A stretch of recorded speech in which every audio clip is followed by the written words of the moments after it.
Truth and Transcendence, episode 179. I'm not sure exactly where I'm going in this particular episode. I had a chat with a friend earlier this week, a man who is currently dealing with what for him is probably the worst experience of his life so far, which is that he is currently waiting to see whether or not he's going to have to go to court to answer charges of sexual molestation, non-consensual sexual activity with somebody. And the woman who has reported him to the police for this is someone with whom he had a relationship for a while. And at the end of the relationship, everyone seemed to be very happy. She seemed happy, he seemed happy. And then a couple of years later, this woman's friends persuaded her that he had actually abused her and had actually groomed her. She's quite a bit younger than he is. And she ended up reporting him to the police. Now, this, obviously, I'm unhappy about this. I've known about this for some time. This friend is someone who I'm very fond of, a very good friend, not an ex-partner, but a platonic friend. And I believe him when he says he didn't do anything wrong. And I said to him, I think I might need to do a podcast episode about this. And I felt moved to do so because I think there is something which does occur in our society around women brutalizing men.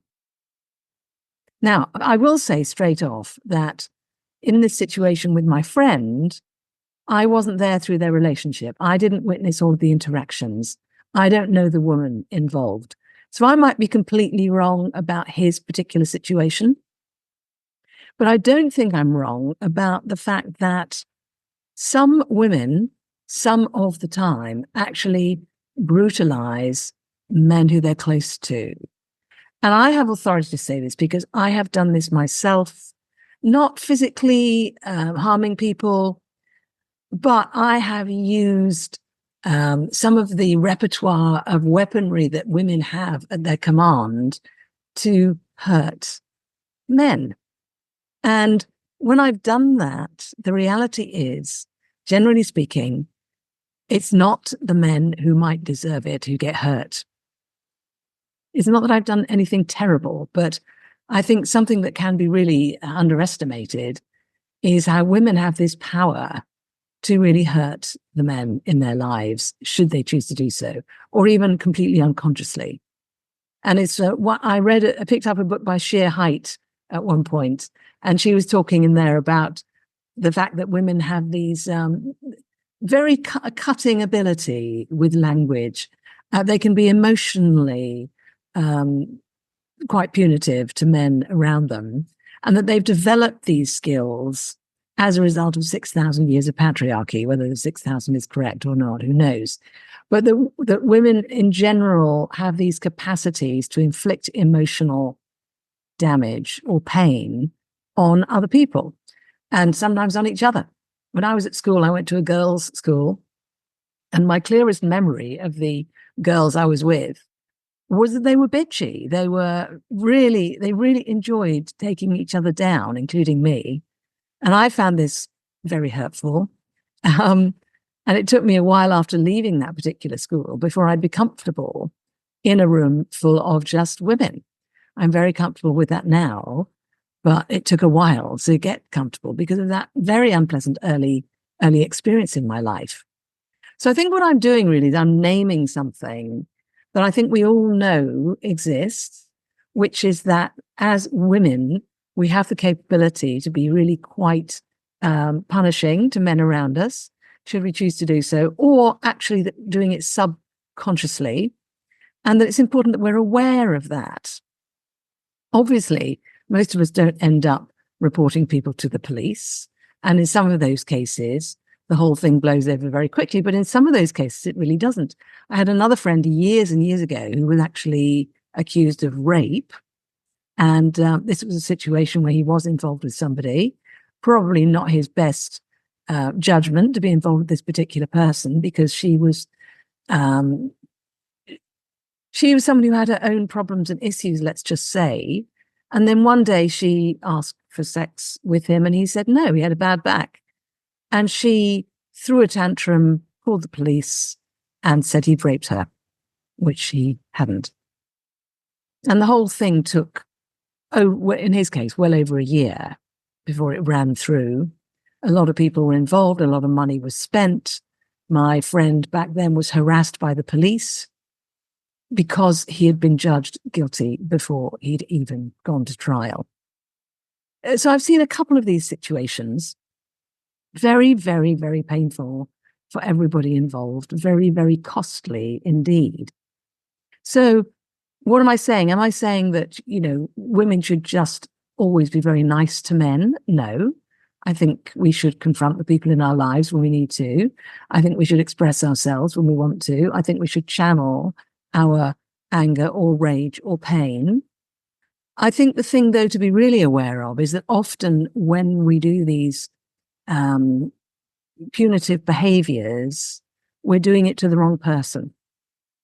Because the pain we may be carrying within us often is nothing to do with what's happening in the present moment in our current relationships.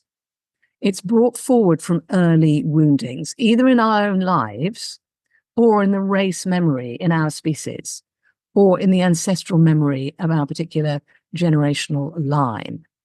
So very often we're trying to actually deal with damage or wounding or pain that is from the past, and sometimes from way, way in the past.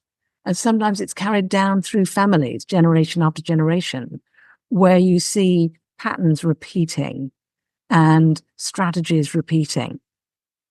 And of course, if you then turn around and punish the people in your life now, if you're suffering that sort of thing, that's never going to work because they don't deserve it. They then feel victimized.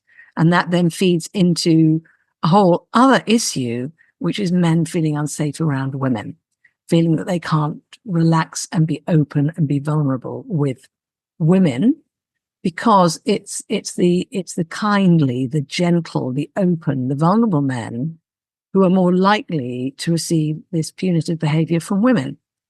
And that, I think, psychologically can be explained because they're the easiest people to hurt. And they're the ones who are less likely to lash out in response. So it's a completely disproportionate and misplaced and misfocused behavior. Not to say that the behavior is something that I would countenance anyway, but I'm just saying there are these repeating patterns that occur. And I'm also naming it because this is something that doesn't really get talked about in society.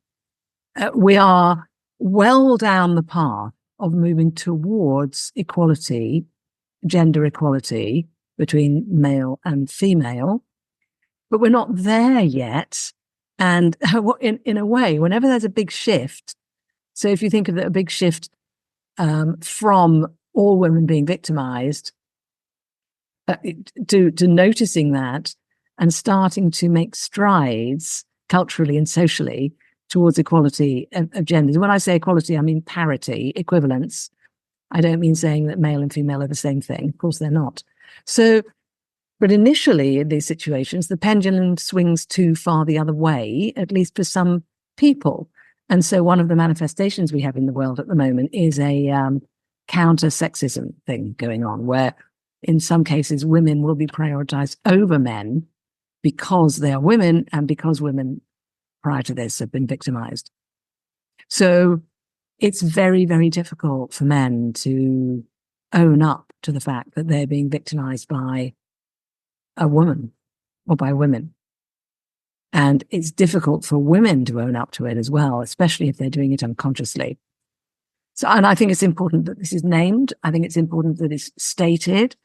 I think it has to be women who state this because it's women who have to take responsibility for this if they choose to.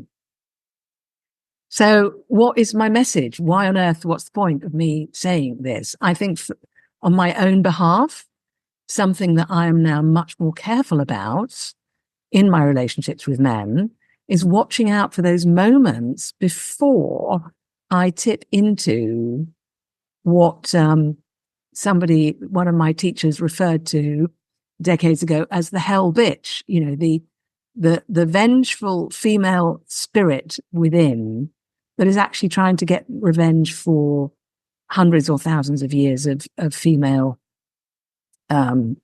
victimization of one sort or another. So I'm doing my best to be responsible for not, whether subtly or overtly, causing pain to men in my life. And part of that is because now, at this point in my life, I'm much more conscious of the degree of vulnerability and discomfort that many men do experience as they are trying to adapt to the new dynamic in the world as it is now.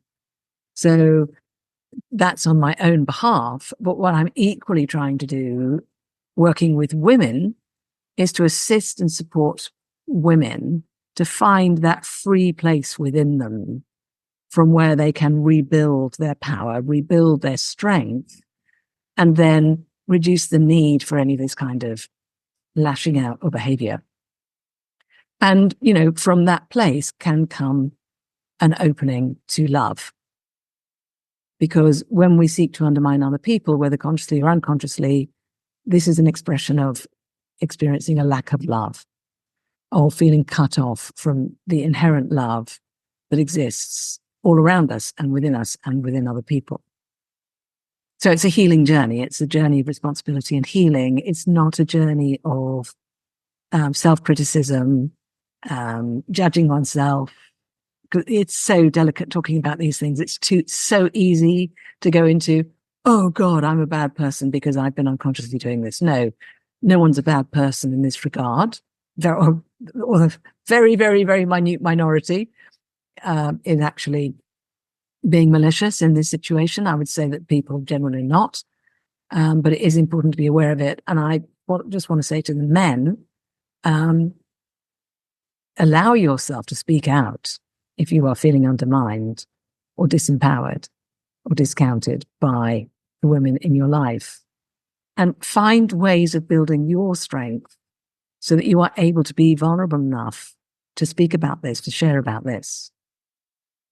You'll have heard me talking to people about men's groups on other episodes, and the importance of men having a strong base that they can push from when they're looking to look after their sovereignty and be authentic in relationship. So perhaps a slightly more somber tone this week, slightly less optimistic than some of my other episodes, just about being conscious about the dynamic of women brutalizing men in their lives, and women taking a bit more responsibility around that, or being a bit more sensitive around that, and looking to build their own power, their own strength, so that that particular behavior becomes less necessary. And for men, building strength such that you feel safe and secure enough to be vulnerable enough to speak out when that's occurring for you. And then a dialogue can take place, and then love can be experienced. And then we can reach a place where we can confront one another heartily, if that's what's required, but with some humor and without judging ourselves and without judging each other, and being in the present moment rather than unconsciously trying to work out the woundings and the pain from the past. So please take from that what you will. Wishing you a wonderful week filled with love and authenticity, and I will see you next time.